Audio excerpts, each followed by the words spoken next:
Yesterday evening, we heard that activists had successfully petitioned GoDaddy to remove AltRight.com, Richard Spencer's website. And this is coming off of his recent announcement that he was taking a break from activism. We also heard not too long ago that Maker Support, a fan-funding website, had their agreement with Stripe, their payment processor, terminated. We also heard about last year when Lauren Southern had her Patreon account terminated. In all of these instances, it is claimed that these groups violated their terms of service. Now, according to the activists, AltRight.com may have actually violated GoDaddy's terms of service. But let's talk about hate speech, because whether or not there is an actual law about hate speech, all of these businesses are following the same rules.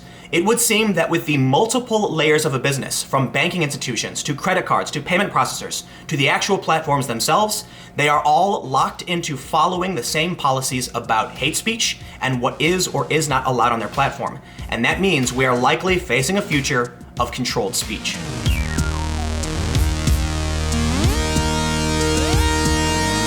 Before we get started, make sure you pop over to patreon.com/Timcast and click Become a Patron.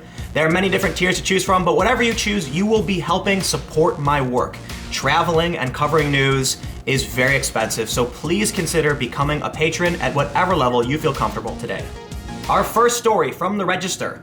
GoDaddy exiles AltRight.com after civil rights group complaint. GoDaddy has decided it will have no part in keeping a site called AltRight.com on the web. The site promoted white supremacist views. Civil rights group the Lawyers Committee for Civil Rights Under Law tweeted the news on Thursday, May 3rd, along with its complaint that the site contravenes GoDaddy's terms of service, especially with regards to incitement of violence.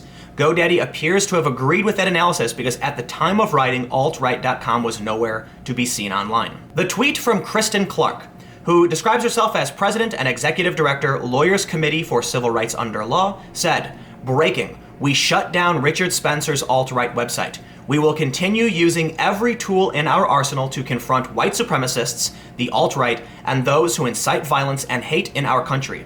We applaud GoDaddy for heeding our call and pulling the site." In their complaint, they make reference to an article that promotes violence, which reads, "A little bit of lawlessness and savagery in the ranks of Border Patrol should be encouraged. One of the West's primary problems is that we have become too law-centered, too law-abiding. Superiors would do well to turn their heads a bit of brutality and vengeance by our guys on the border, perhaps even tolerating a massacre here or there," the article reads. The final page acknowledges that you can't really accuse a site of promoting violence because of what the comment section says, but they go on to say that AltRight.com allows these comments to exist, which include a lot of phrases that I'm not going to repeat and probably don't want to show because it'll probably get my channel penalized by YouTube. And the rule that they're citing is number 5 in the GoDaddy Terms of Service. You cannot promote, encourage, or engage in terrorism, violence against people, animals, or property, but also that is illegal to promote or encourage illegal activity. I think it's fair to say that the article cited by these activists does encourage some kind of lawlessness and violence, encouraging people to engage in activism and violation of the law. I think that's really dangerous, however, for individuals to advocate the deplatforming of someone based on their advocacy of illegal activity. Many protests are illegal. Activists often encourage each other to get arrested for sit-ins and other activities, and if there is a website that encourages individuals to, say, engage in a roadblock or chain their arms together, well, that's illegal too. So we have to be careful when enforcing policies like this, but I think it's fair to say that when you look at this article, assuming it actually did come from AltRight.com, they do push the boundaries of encouraging violence, saying that people shouldn't be afraid to dole out punishment to their conquerors and things like that. It actually says, superiors would do well to turn their heads to a bit of brutality and vengeance by our guys on the border, perhaps even tolerating a massacre here or there. That's advocating violence. But let's look at some examples that are less specific. This is Maker Support. It's a fan-funding website, and 22 days ago they said, Stripe is conducting a routine review of the platform and has put a short hold on payouts. They assured us that once their review is complete, all payouts will be resumed. They told us that the review will be completed in the next 4 to 5 days. Thank you for your patience during this process. Look out for a big update coming soon. A lot of people have been talking about how their payments were frozen and they weren't getting their money. Maker Support gained traction after Patreon banned Lauren Southern. They claimed Lauren Southern was engaging in dangerous acts that could get people killed, so they, without warning, removed her from the platform. And this caused a massive problem for many people on Patreon. People who weren't even affiliated with Lauren Southern were feeling the heat and losing patrons because people were worried that Patreon was taking a political stance, or if you were a creator, that you could have your revenue, your income terminated at an instant without warning and without a chance for appeal. So naturally, maker support attracted a lot of people who were considered outgroup, the right, or whatever anti-SJW, however you want to describe it. They became a place where people would go to try and feel safe so that their free speech would be protected because, well, Patreon was perceivably taking someone down because of their activism. And whatever your opinion is on Lauren Southern, the right believes that Patreon was getting partisan and targeting her for her speech, and the left thinks that they were right to remove her. Although, Patreon did remove the far-left website It's Going Down, so it wasn't like Patreon was targeting one group here. Maker support announced just a few weeks ago, Stripe indefinitely disabled payouts for creators. Now Stripe has terminated the Maker support account. We've taken a few days to attempt to resolve this with Stripe, but no progress has been made. They go on. We have always complied with every rule and request made by Stripe, and we even went beyond to further increase site security. Despite all of this, Stripe closed us down.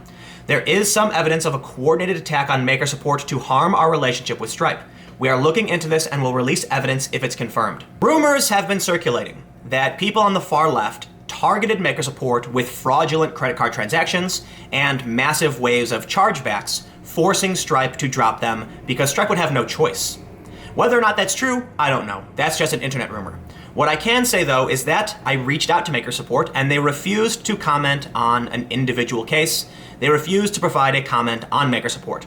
But they did tell me that they have to take a lot of things into consideration, including fraud, including things that violate their terms of service. Now put a tack there, because I'm gonna come back to this, but first, I wanna recap the story about Lauren Southern just a little bit. Last July, from the Daily Caller, Patreon bans Lauren Southern, claims she will get people killed. Freelance journalist Lauren Southern, formerly of Canadian media organization The Rebel, has made a reputation for herself online and offline by openly expressing politically incorrect views on social media as well as in her reporting.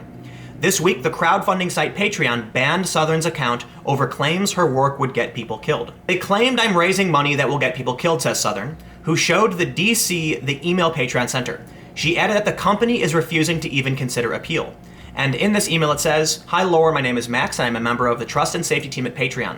Here at Patreon, we believe in freedom of speech. We are creating a platform that empowers creators to share and debate ideas. When ideas cross into action, though, we sometimes must take a closer look at what our creators are doing with the funds they earn through Patreon. Please know that we have come to this decision after a long review process and will not consider an appeal. Thank you for understanding." This action led to a wave of support for Maker support. But now Maker support has been terminated by Stripe. So let me explain to you exactly what is going on and paint to you a dire picture of the future. Patreon also uses Stripe. And what people need to realize is that Patreon probably isn't the main actor here. Stripe probably went to Patreon and said, "You cannot have this on your platform. We don't like what she is doing." Patreon then has to make a choice: defend Lauren Southern or have all of their accounts suspended. I don't know what happened with Maker support. I don't think it's the same thing as what happened with Patreon, but Maker support got terminated, and look what happened to every creator who used that platform. They are all negatively impacted. In this instance, it was Stripe that terminated Maker support's account. So Patreon may have been feeling similar pressures.